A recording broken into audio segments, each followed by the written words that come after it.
তো আমার প্রথমে চাকরি হয়েছিল কর্মসংস্থান ব্যাংকে, ডাটা এন্ট্রি অপারেটরে।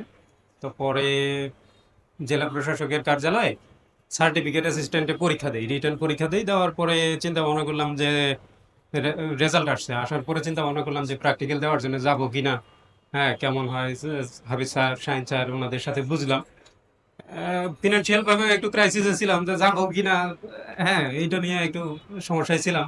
তো পরে হাফিজ স্যারের কাছে বললাম যে স্যার, এরকম সমস্যা, নতুন চাকরিতে জয়েন করলাম, এখনই আবার সেই কুড়িগ্রাম যাবো আসবো কেমন, তো টাকা পয়সারও একটু সমস্যায় আছি। তো স্যার বললো যে যদি যাওয়ার ভাড়া যদি না থাকে তো আমার কাছ থেকে নিয়ে যাবেন। মানে স্যারদের এত আন্তরিকতা, এত ভালোবাসা, মানে বাংলাদেশের অন্য কোথাও কোনো কোচিং সেন্টারে এত আন্তরিকতা সহিত কোনো টিচার আছে কিনা আমার জানা নেই।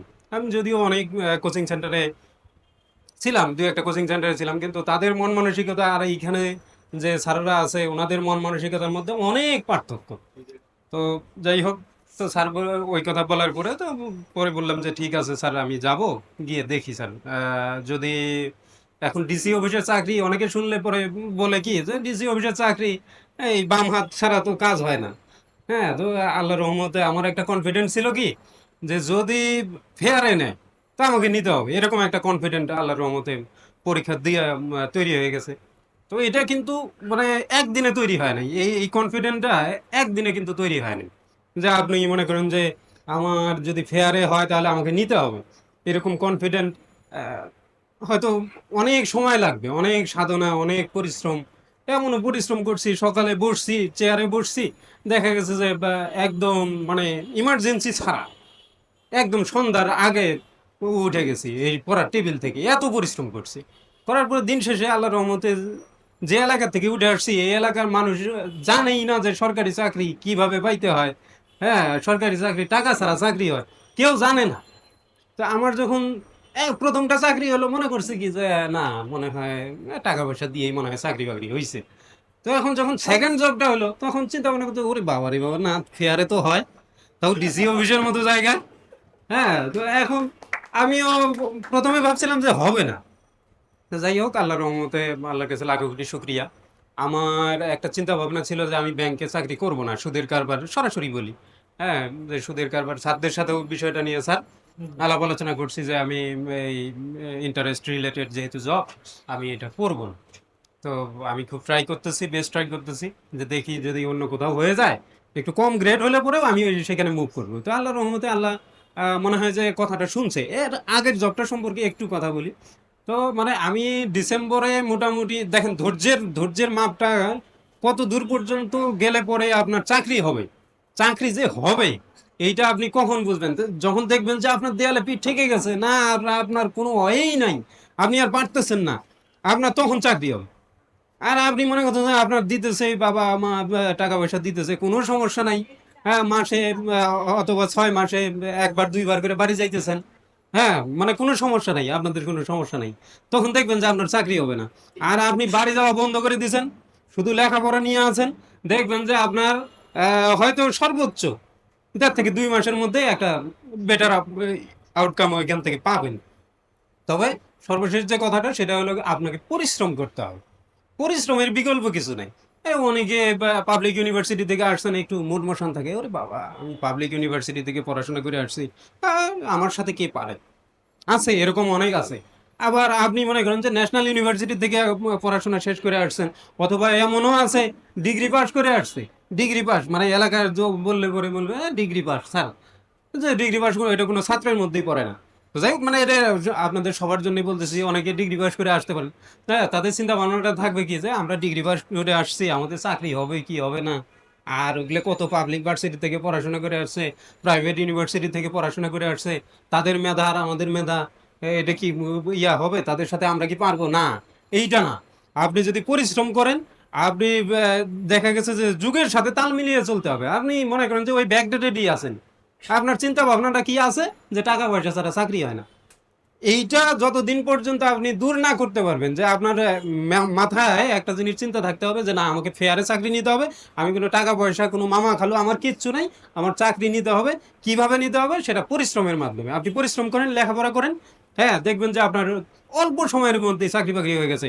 শুধু একটা চাকরি হবে না। অনেকে মনে করতে পারেন যে শুধু একটা দিলে একটাই মনে হয় পাবো বা বেশি পাবো না। যখন আপনার হওয়া শুরু হবে দেখবেন যে আপনার একাদশে একটা দুইটা তিনটা এরকম অনেকে আছে যে যেমন মৌসুমী আপা 6টা চাকরি হয়ে গেছে। আপনার আশ্চর্য হয়ে যাবেন তার বয়স শেষ হয়ে গেছে। আমিনুল ভাইয়ের কয়টা? আমিনুল ভাইয়ের 6-7টা। মানে তাদের বয়স শেষ, ডেটা এক্সপায়ার হয়ে গেছে।